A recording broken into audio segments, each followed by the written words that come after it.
Jenny.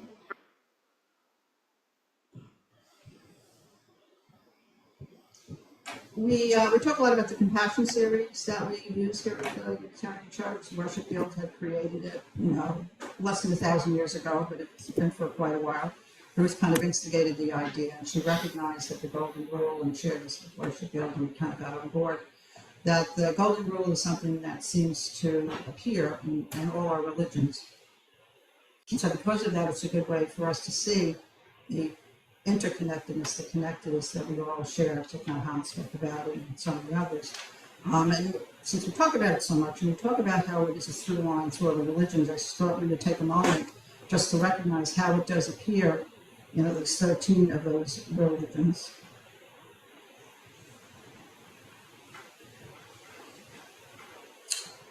The Baha'i faith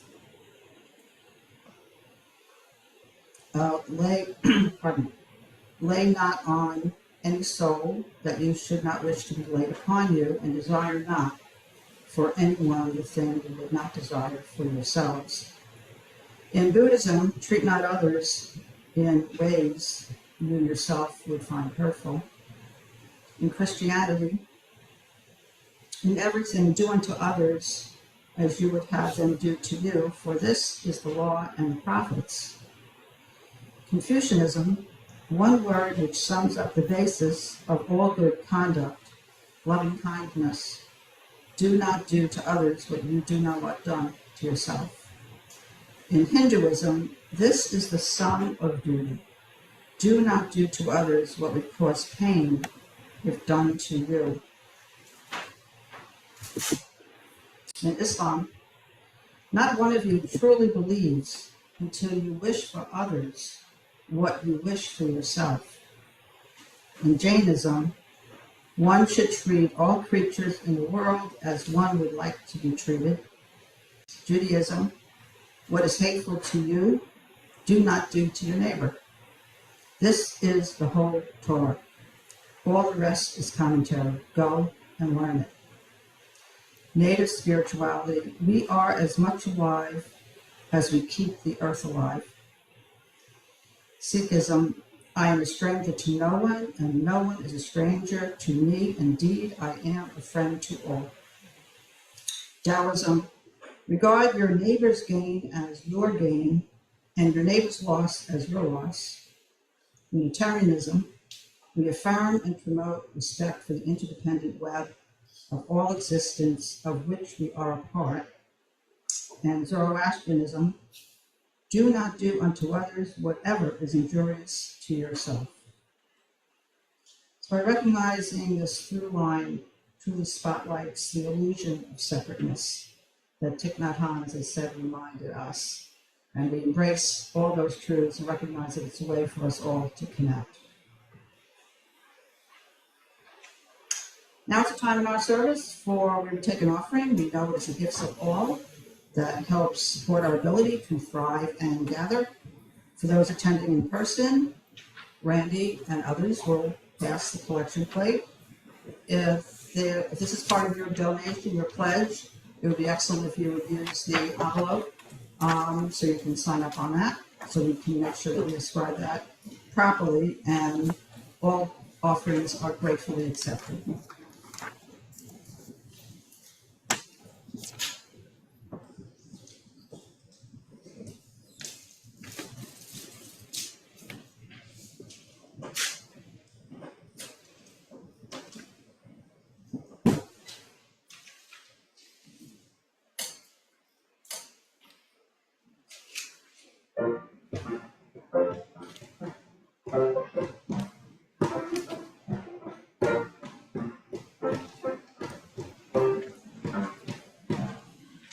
Hold my hand when you need to let go. I can be your mountain when you're feeling valley low. I can be your street light showing you the way home. And you can find hand when you need to let go. I want a house with a crowded table and a place by the fire for everyone. Just take from the world, 'cause we're wise and able, and bring us back together when the day's done. If we want a garden, we're gonna have to sow the seeds, plant a little happiness, and let the roots run deep. If it's love that we give, then it's love that we breathe. We want a garden, we're gonna have to sow the seeds.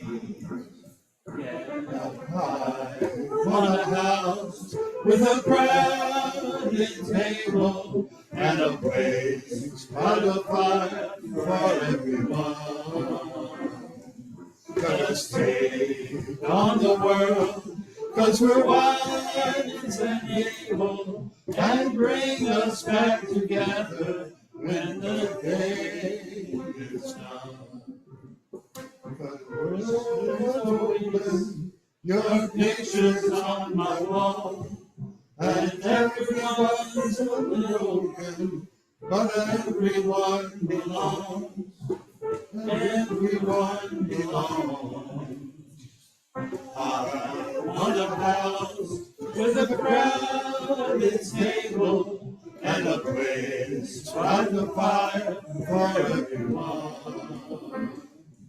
Let us take on the world, 'cause we're wise and able, and bring us back together when the day is done. And bring us back together when the day is done.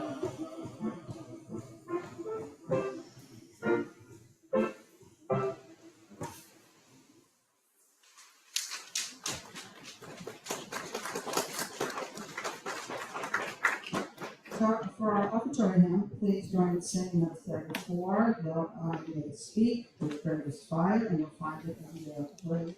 And now please stand for prayer.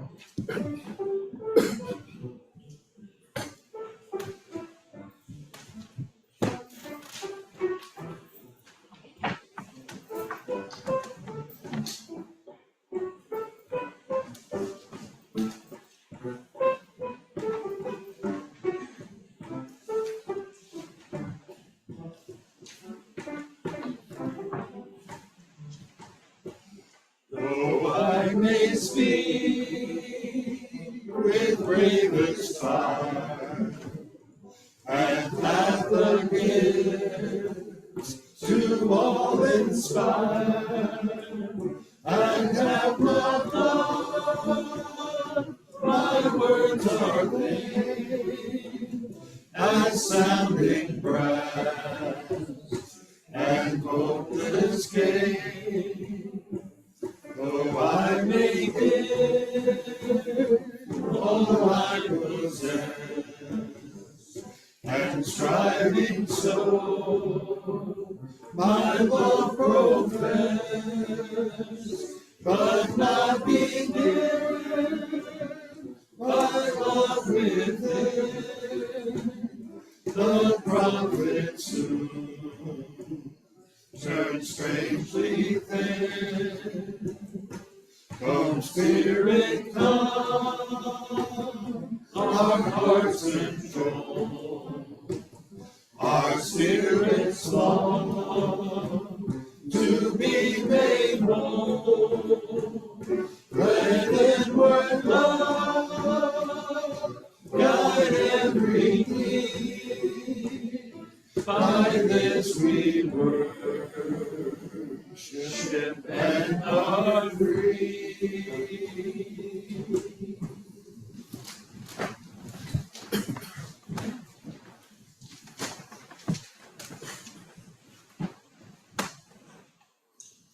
So Jody Stoll is a friend.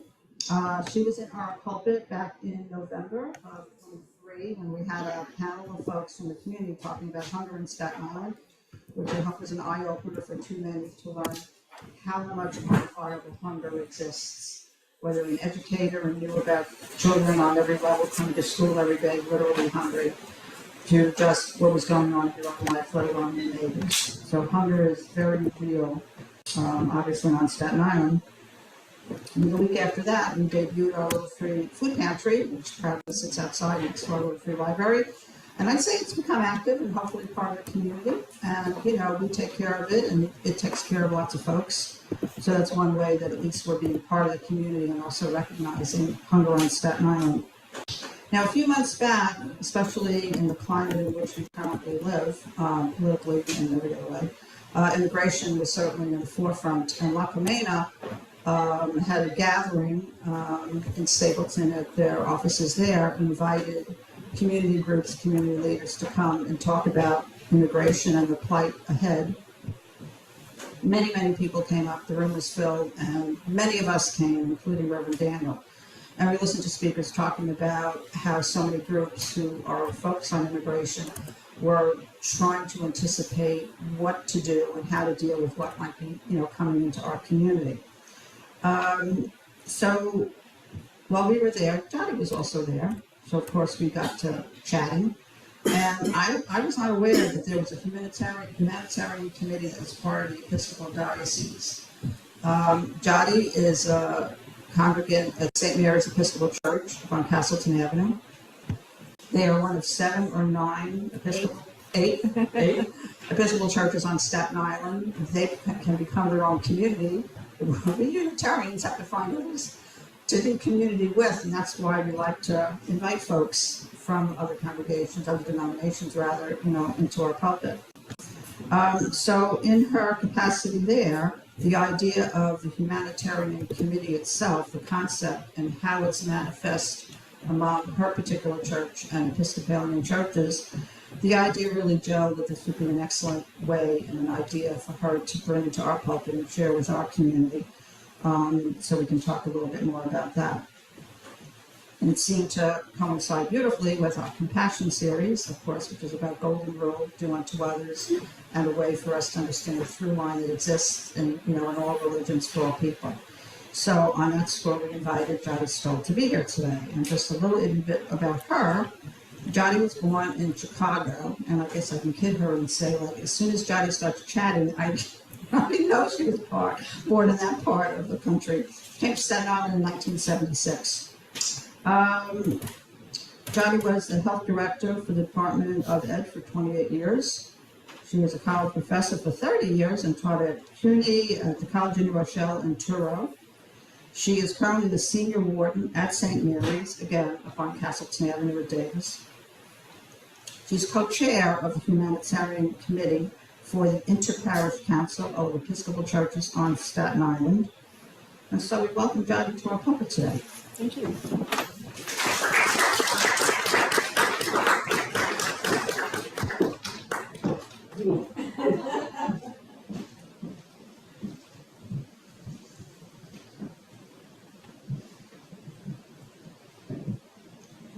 I really appreciate this little step that I'm stepping on. I spoke at another church and they took pictures, and all you saw was this. So that's always, I get a kick out of that. So I want to thank Christine for inviting me today to talk about the Episcopal churches on Staten Island and our Humanitarian Committee. As I was preparing this presentation, because Christina and I have been talking about this really for, I think a few months almost. But as I started preparing for it, things happen that you don't expect.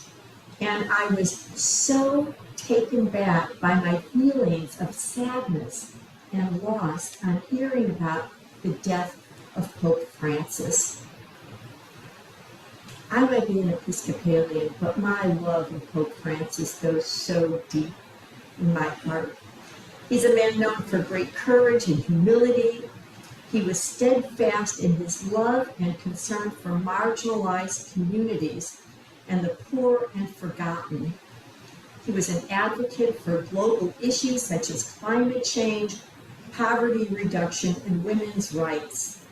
and a more inclusive and compassionate, relevant church. He did not cower on taking on tough issues. In 2013, he said, "I prefer a church that is bruised, hurting, and dirty because it's been out on the streets rather than a church that's unhealthy, being confined and from clinging to its own security." And like Pope Francis, I too like and needed a church that is one on the streets looking to do God's work, and I found it. Looking back on the origins of our Humanitarian Committee, I realized that it actually started back in 2020 when vaccines became available. Can you remember back then when trying to schedule a vaccine for yourself for an appointment was a nightmare? Because I consider myself a very intelligent person, 3 master's degrees, taught college, and I couldn't figure out the stupid system.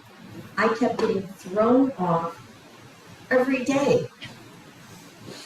I was so frustrated, and I refused to reach out to my friends because I thought, I'm an educated person, I should be able to do this.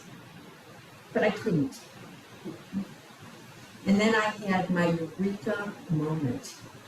If I couldn't schedule a simple vaccine appointment for myself, how are people, seniors, doing this?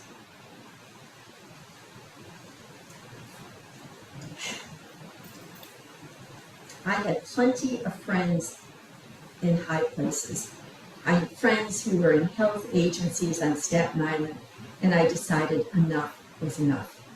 I reached out to them and used every resource I had available to get seniors appointments for vaccines.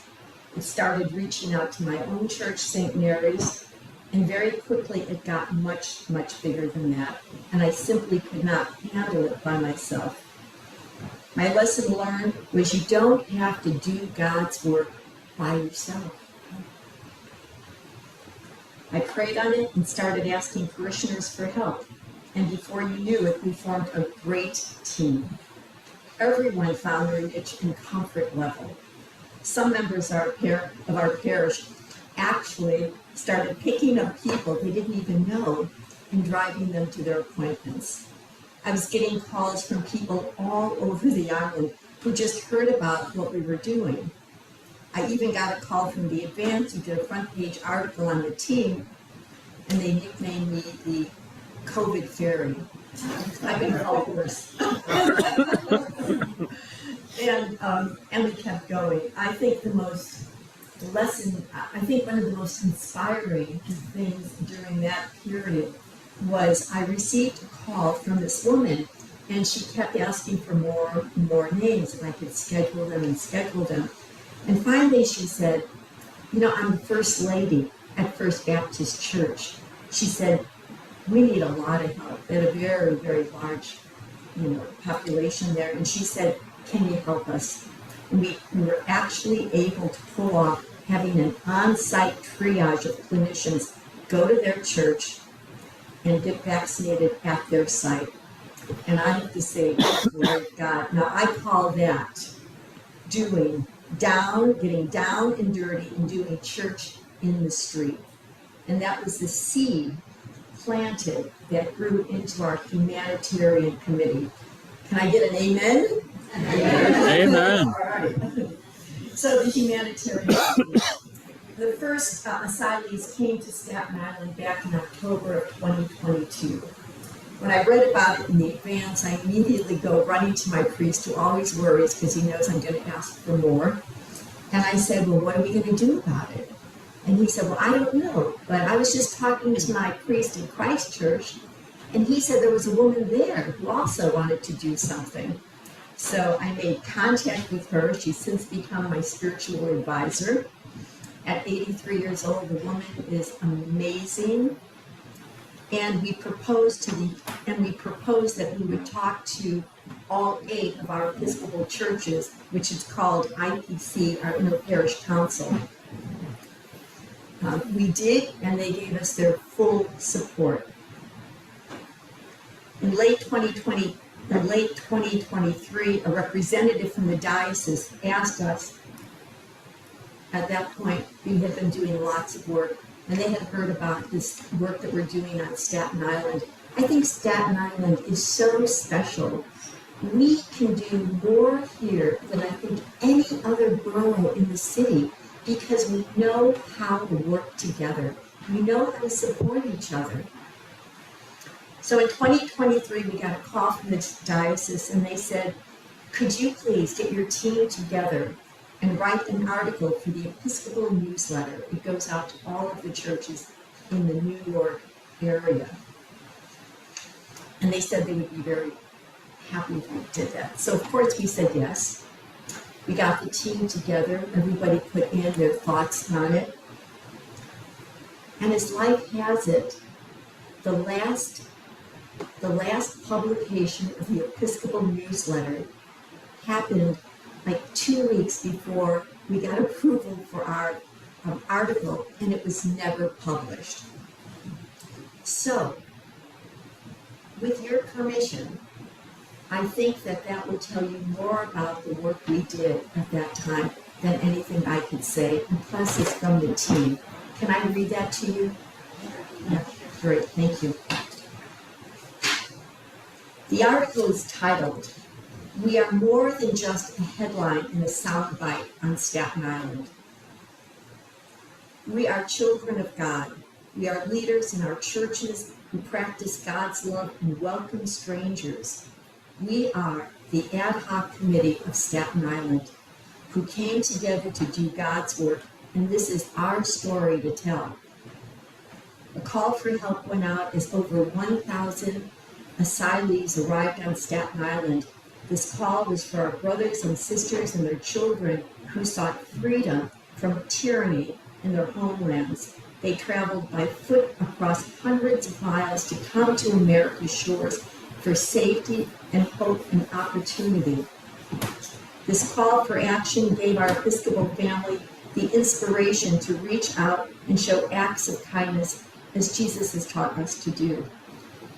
At that time, a Humanitarian Committee for Asylum Seekers was formed through our IPC, and all 8 churches not only agreed to it, but they each had representatives. So we had representatives from each of our 8 churches. Each church donated $500 to start a fund. Project Hospitality, led by Reverend Terry Troya, received the award from New York City's mayor's office to administer services to the families who would be housed at the Comfort Inn on Staten Island. National Guard was sent there for the safety of not just the asylees and local residents, because there were many people protesting even in the very beginning. Members of the IPC committee have worked with Terry Troya and her director, Ms. Zulma Cruz, on projects in the past. And one thing, I'll just go aside, one thing I find about working on Staten Island is your reputation is everything. So to just put it very simply, don't screw anyone, because people remember. Okay? So trust and respect, thank you, Lord, was established with Terry and with Zulma, and they really gave us incredible access and told us immediately on how we could help. The Reverend Terry Troya, committee members and local committee, and we started receiving receiving bi-weekly Zoom calls on current issues, on current needs of the asylum seekers. Committee members gave updates at their churches every Sunday. Depending on the bi-weekly call update, supplies needed varied. It might be baby clothes and toiletries. Another time it might focus on students' needs like hoodies and backpacks and after-school snacks. There was a continuous call for sneakers for men, women, and their children. And when we asked, why just sneakers, we were told that the asylees had suffered tremendous foot damage. This is one of the prices paid in their walk to safety on American shores. So sneakers were the only shoes that they could fit into. They arrived in winter, so a call went out for gently used coats. An Amazon wish list was set up for parishioners to do direct ordering, so when the needs came in, we were able to meet them. Many of our committee members felt like Amazon truck drivers after a while, making donation deliveries week after week. At this point, the committee had not spent a penny of the funds. And because of they had not spent a penny of the funds. When we asked if there were ways we could find funds to purchase over-the-counter medications, let me just go back. At this point, the committee had not spent any of the funds because of the generous contributions of our parishioners, but that was soon to change. We were asked if there was any way we could fund over-the-counter medications. The asylees were presenting with upper respiratory infections, cold, flus, allergies, you can imagine. The list was endless. And without hesitation, we said yes. And that is how we used $5,000 from our humanitarian budget. Through the grace of God, we were connected with a very special, I'll even tell you her name, it wasn't in the article, but Dr. Ginny Mantello, a very dear friend, connected us with a physician in Brooklyn where we would put all of our orders in for medication, and he gave them to us all at cost and was so generous and gave us so much more than we ordered. For Christmas that year, the IPC got their young people involved, and we put together over 400 bags of toys for the asylee children. The overwhelming response from our parish community was inspiring. Project Hospitality picked it up and distributed it to the children on the Feast of the Epiphany. They did not celebrate on Christmas Day. This past Easter, which was back then, many of our churches packed over 300 chocolate candies for the asylee seekers. They were donated from, what's that place on? Superior. They were donated from Superior. And if you ever saw that episode with Lucy on that, and that eating chocolate, I never ate more chocolate in my life. It would have been a good sequel. And we donated the chocolate. Staten Island is like a small town. We always work together to help each other out.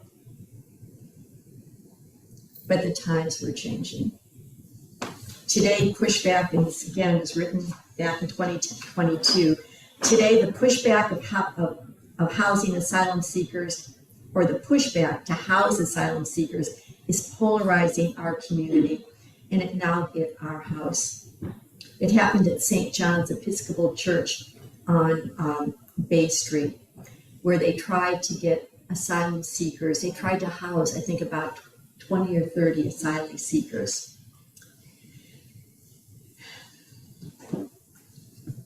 It was horrible.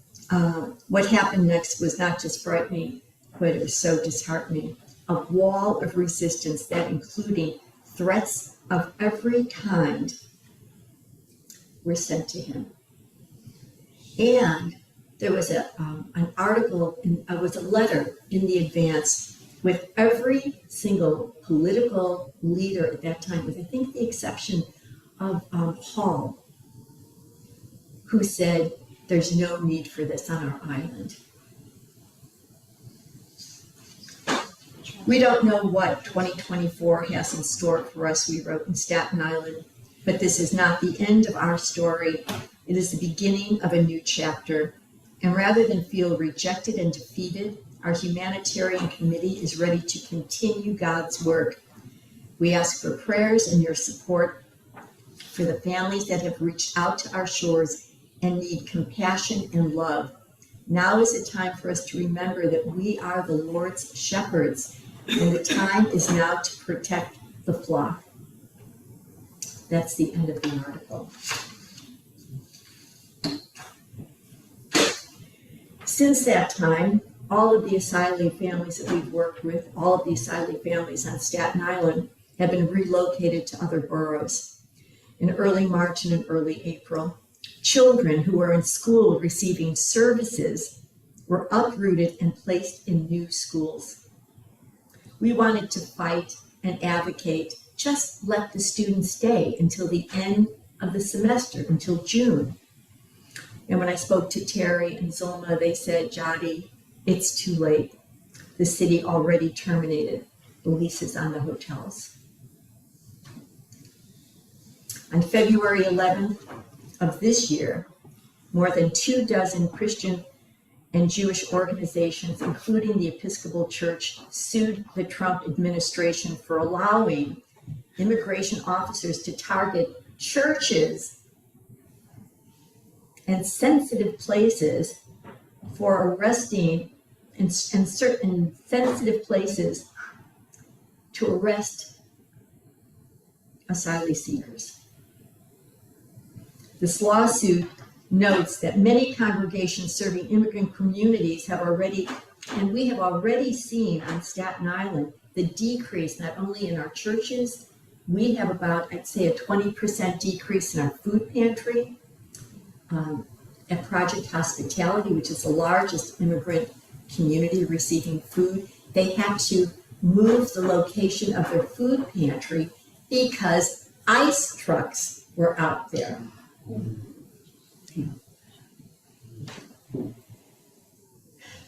You might want to consider joining the lawsuit.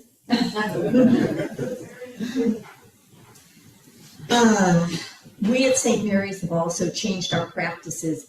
We no longer have families wait in long lines. We were told that's very dangerous. So we now have them come into our churches and people have to sign in.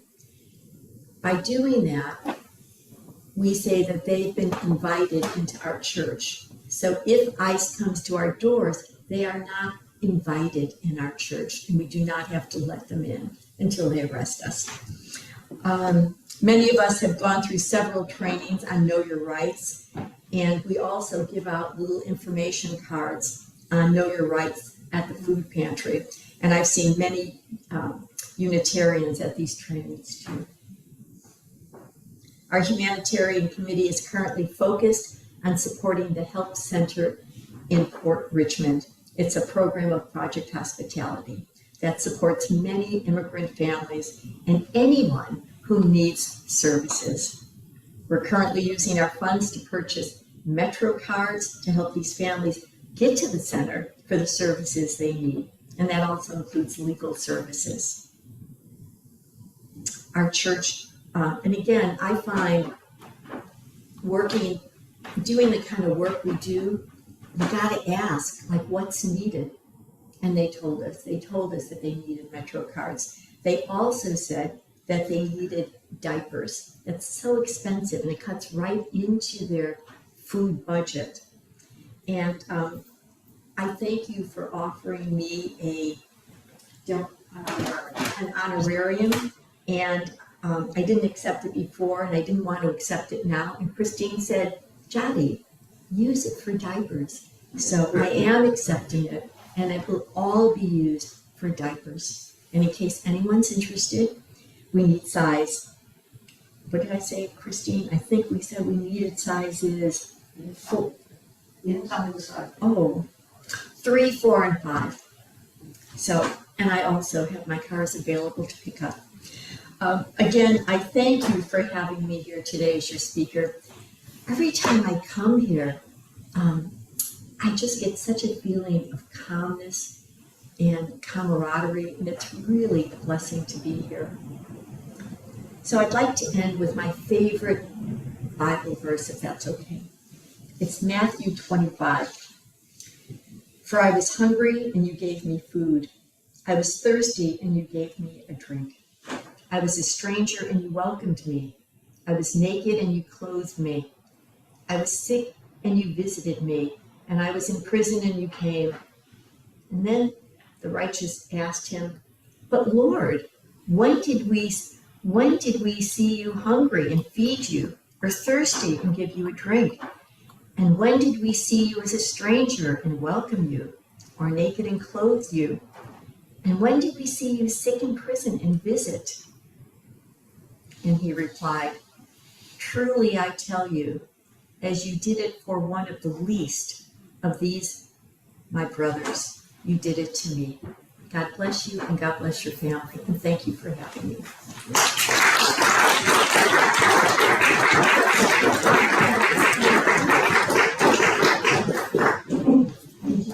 We can certainly, we can either take a minute or two for Q&A. If anybody has any questions, the Jody can join us. So you can certainly, knock on the door. Juliet. What is the status of the lawsuit currently?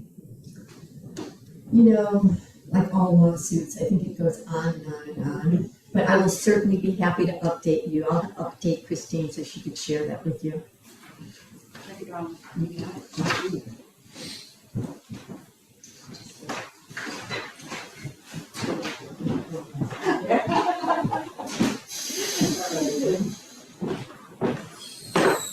So it's a perfect tag on to when Brenda mentioned about the survey that was going on. That was a part of our social concerns committee. We mentioned before that social concerns is kind of reorganized in a way from the stalwart folks that had been kind of keeping tabs on social concerns issues. And we meet the first Saturday of the month, 10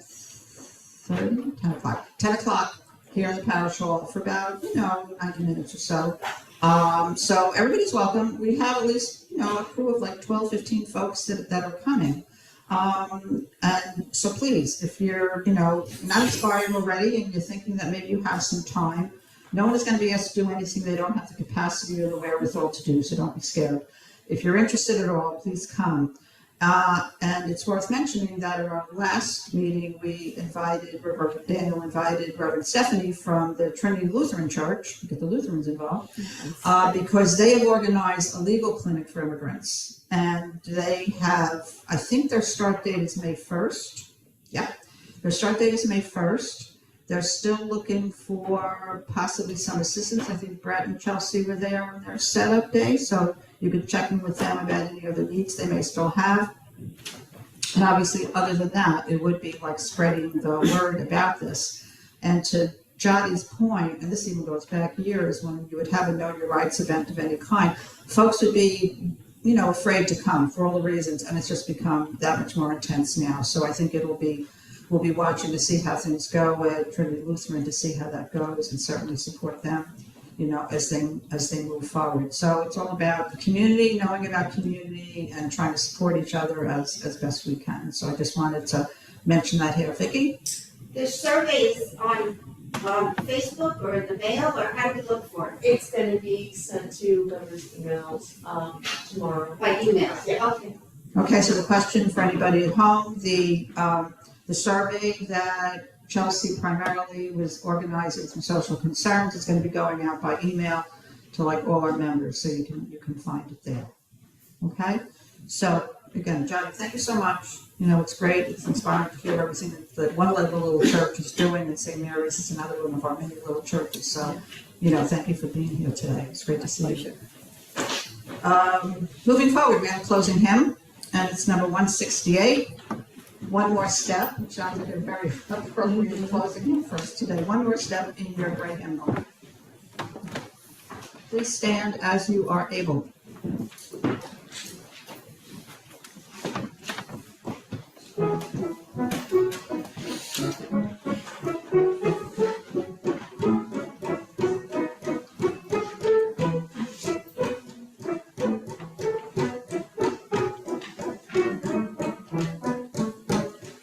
One more step, we will take one more step, till there is peace for us, and everyone will take one more step.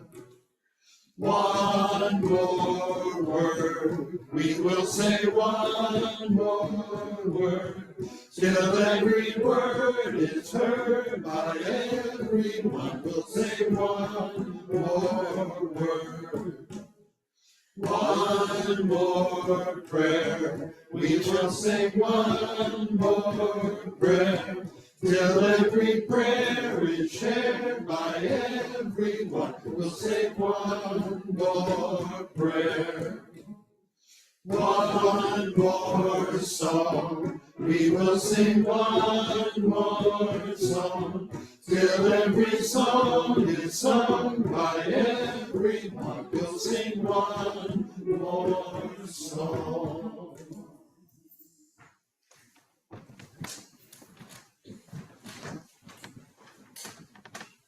We'll now extinguish our chalice, and you can find the affirmation in your order of service. We Extinguish this flame, but not not the the light of truth, the warmth of community, or the fire of commitment. For these we have in our hearts, until we are together again.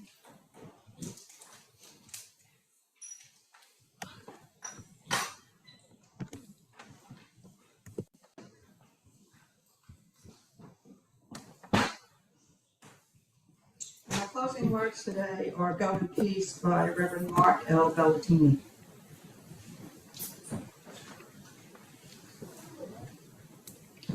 Go in peace, live simply, gently, at home in yourselves, act justly, speak justly, remember the depth of your own compassion, forget not your power in the days of your powerlessness. Do not desire to be wealthier than your peers, and stint not your hand of charity.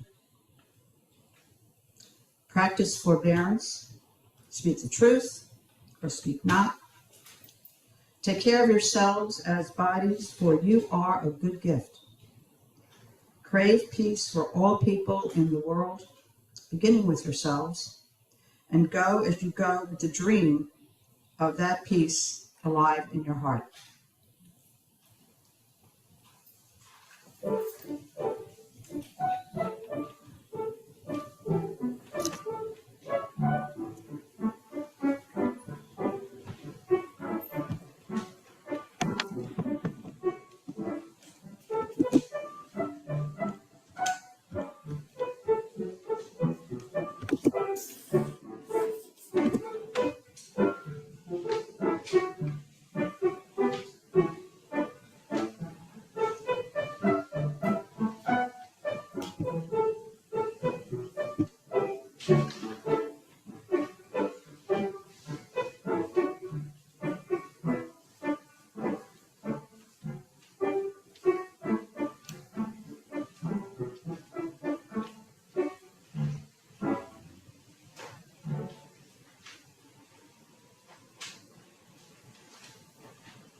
Thank you, Carol and Kevin.